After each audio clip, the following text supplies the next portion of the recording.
Sports parents, if you're looking for a program to help develop your student athlete, check out my course, The Edge, showing and helping the student athlete how to take effective action, developing discipline, showing them how to develop a growth mindset and expand their mind in the form of reflective thinking. This is the place you want to be. This is course. I want you to work through this course with your student athlete. It's not for them to go at it alone.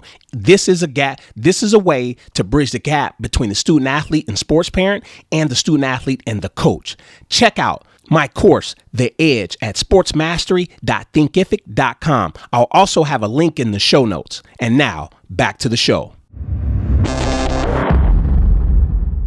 What up, y'all? What's good? Today's going to be a shorter episode. Today, I'm going to get right into it, and I'm going to be discussing some topics that we're going to go more in depth in the next 8 to 10 weeks. So today, we're going to be discussing the 12 disciplines of the mind. But before we get into that, whatever it is that you're doing, you need to practice. You also need to understand that successful performance is a way of thinking. Did you hear that? Successful performance is a way of thinking. So that's something that I want y'all to meditate on. Now, I'm going to get into the disciplines of the mind. And as I said before, the 12 disciplines of the mind. The first discipline of the mind is the quality of hearing, right hearing. It's not always about what you want to hear. You have to be objective and subjective about what you're hearing or taking in. And when you develop the quality of right hearing, you're going to develop a deeper faith in whatever it is that you're trying to do, or you're going to have a rock solid faith. Now, the next discipline of the mind is strength and courage. I'm not talking about strength in the weight room. I'm not talking about barbells, kettlebells, or any of that. I'm talking about your inner strength and the courage to overcome hardship. The courage to have tough conversations with your coaches. The courage to have tough conversations with your parents. The courage to have tough conversations with your instructors. The third discipline of the mind is judgment, right judgment, wisdom. So what I'm saying here is learning from your experiences. That's the only way you're going to have good judgment. I hope that makes sense to you. Nevertheless, you're going to have some bad judgment, and good judgment only comes from reflecting on poor decisions.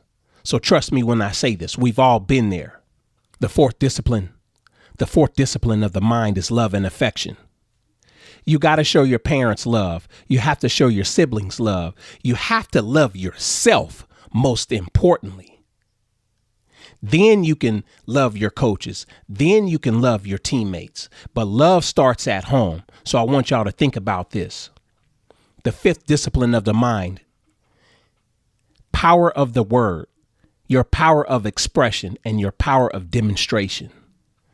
So what I need y'all to remember and to really understand and really think about and meditate upon this deeply is that your words have power. It's not always what you say, but it's how you say it and the energy and intentions behind what you're talking about or who you're speaking to.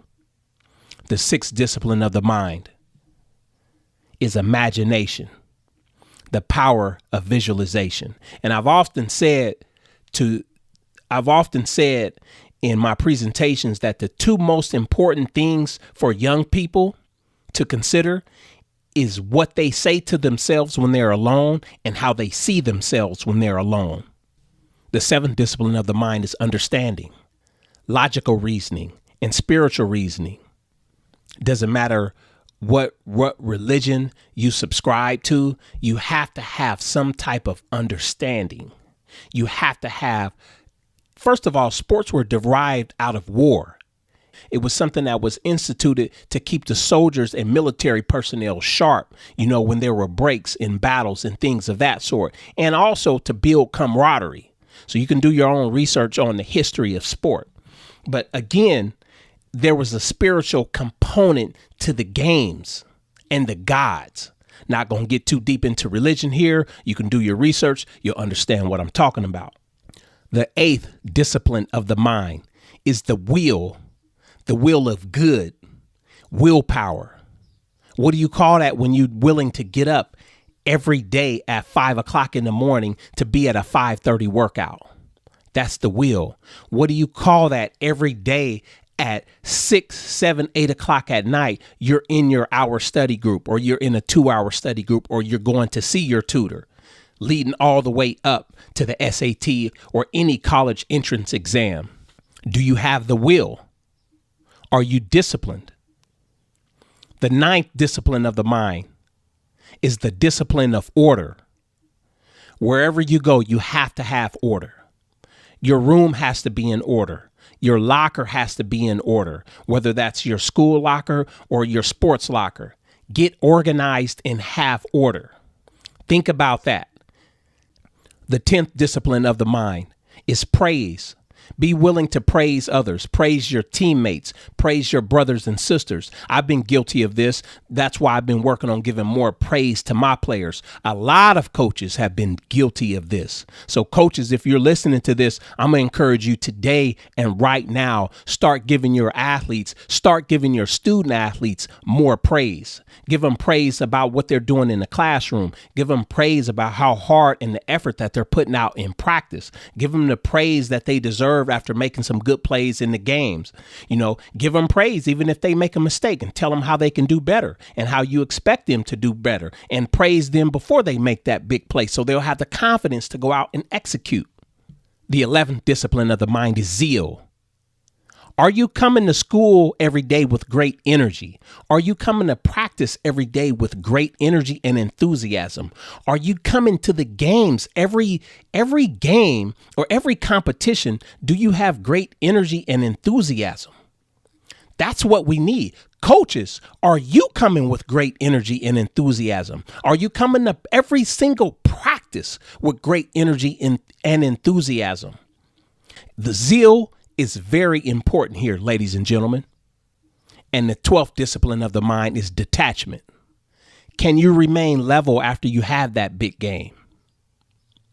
Can you remain level after you make mistakes in a game? Can you remain level when you're struggling? Can you come out of a setback and keep your emotions on an even keel?